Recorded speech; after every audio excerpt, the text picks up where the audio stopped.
A humanidade sempre buscou por um sinal, uma prova. Mas e se o maior sinal de todos não fosse um evento, mas um homem? Um paradoxo vivo que 2 milênios depois ainda nos obriga a perguntar: quem é você? Porque não conseguimos escapar da sua história. Para além do mito e da religião, existe uma complexidade teológica que define tudo o que somos. E hoje, vamos decifrá-la. Antes do Deus, houve o homem. A Bíblia não esconde sua humanidade. Ele sentiu fome, sede, cansaço. Chorou a perda de um amigo. Ele nunca viajou mais de 1000 quilômetros do lugar onde nasceu. Nunca teve educação formal. E ainda assim, 2000 anos depois, as maiores bibliotecas do mundo não conseguiriam conter os livros escritos sobre ele. Essa humanidade era uma escolha.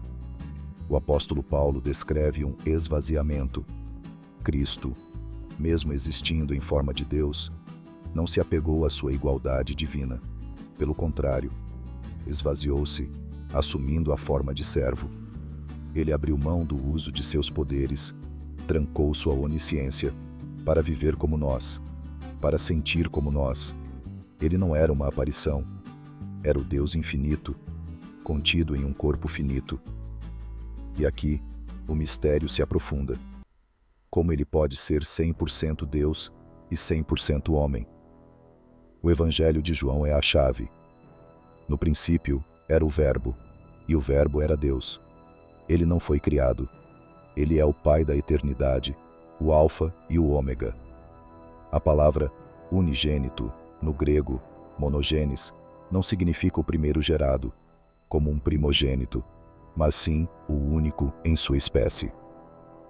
Ele é singular. Então, como pode ser filho?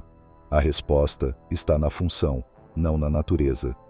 Ele se submeteu ao Pai em sua missão redentora, mas nunca deixou de ser igual a ele em essência. É o Deus absconditus, o Deus escondido, usando a máscara da carne para se tornar o Deus revelatus, o Deus que podemos conhecer. Mas este homem não era comum. Ele trouxe uma revolução, não de espadas, mas de ideias. Quando a lei dizia, não matarás, ele foi mais fundo. Quando a lei dizia, não cometerás adultério, ele revelou que o desejo impuro já era a falha. Ele elevou a ética a um nível impossível, olhando não para as ações, mas para as intenções. Ele desafiou milênios de tradição com uma simples frase: eu, porém, vos digo. Mas isso nos leva a uma pergunta angustiante. Se ele era Deus, por que precisou sofrer? A resposta está em outro paradoxo, o da justiça e da misericórdia. Imagine um rei justo. Sua lei diz: todo ladrão terá os 2 olhos arrancados. Um dia, o ladrão é capturado, e é o seu próprio filho. O rei ama o filho e quer perdoá-lo. Mas se ele mudar a lei, ele não é mais justo. Se ele aplicar a lei, ele não é mais um pai amoroso. O que ele faz? Ele abraça o filho e diz: você está perdoado. E então se vira para os guardas e ordena: arranquem os meus olhos. O rei paga o preço. A justiça é cumprida e o amor prevalece. Nossa dívida era impagável, e foi por isso que Deus tornou-se o sacrifício. E então na cruz, ele foi torturado, não como um Deus invulnerável, mas como um homem que sangrava. O rei justo, pagando a dívida de seu filho rebelde. E suas palavras finais, está consumado, não foram um grito de derrota. Foram a declaração de um contador: a dívida está paga. A salvação não é algo que você conquista com obras. É um presente.